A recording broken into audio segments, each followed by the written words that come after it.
दोस्तों, ईश्वर हम सबके दिलों में है। तुम जो भी हो वो ईश्वर का तुम्हें उपहार है। तुम क्या बनते हो ये ईश्वर को तुम्हारा उपहार है। लोग ईश्वर को हर दिन देखते हैं, वे सिर्फ उसे पहचानते नहीं। प्रार्थना तब होती है जब आप ईश्वर से बातें करते हैं, और ध्यान तब होता है जब आप ईश्वर को सुनते हैं। इसलिए कहते हैं कि जिंदगी ईश्वर का उपन्यास है, ईश्वर को उसे लिखने दीजिए। हर घटना, चाहे वो छोटी हो या फिर बड़ी, एक शिक्षाप्रद कहानी की तरह है जिसके द्वारा ईश्वर हमसे बातें करते हैं। इस संदेश को समझना एक जीवन की कला है। ईश्वर को इधर उधर मत खोजो, उसे अपने अंदर देखो। हर चीज़ और घटना के होने देने के लिए ईश्वर के पास एक कारण होता है, हम कभी उसको नहीं समझ पाएंगे।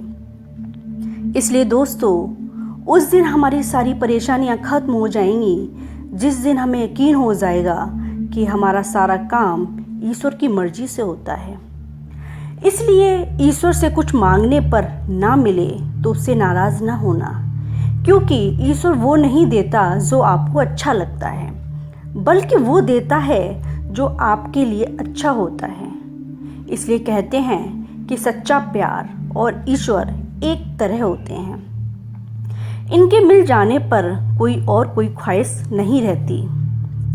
भगवान न दिखाई देने वाले माता पिता हैं और माता पिता दिखाई देने वाले भगवान हैं। इसलिए हमें अपने भगवान रूपी माता पिता की सेवा तन मन से करनी चाहिए, बल्कि ईश्वर की तलाश में इधर उधर भटकने के बजाय।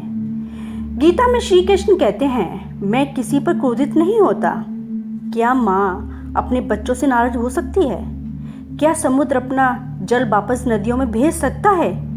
यदि कोई अपना पूरा समय मुझ में लगाता है और मेरी शरण में आता है तो उसे अपने शरीर या आत्मा के लिए कोई भय नहीं होना चाहिए। और अगर मेरा भक्त गिरने वाला होता है तो मैं अपने हाथ बढ़ाकर उसे सहारा देता हूँ। कभी कभी हम कहते हैं कि कोई हमारे साथ नहीं है, लेकिन सच तो ये है कि हम भूल जाते हैं कि कोई हमारे साथ हो या ना हो, पर ईश्वर हमेशा हमारे साथ होते हैं। दोस्तों, सच्चे मन से की गई प्रार्थना भगवान तक ज़रूर पहुंचती है। अगर आपकी समस्या एक जहाज़ जितनी बड़ी है तो ये नहीं भूलना चाहिए कि भगवान की कृपा सागर जितनी विशाल है। जब तक आप स्वयं पर विश्वास नहीं करते तब तक आप ईश्वर पर विश्वास नहीं कर सकते। दोस्तों, जब हम गेहूं का एक दाना बोते हैं तो कुछ समय पश्चात वो हमें 1000 दाने के रूप में मिलता है।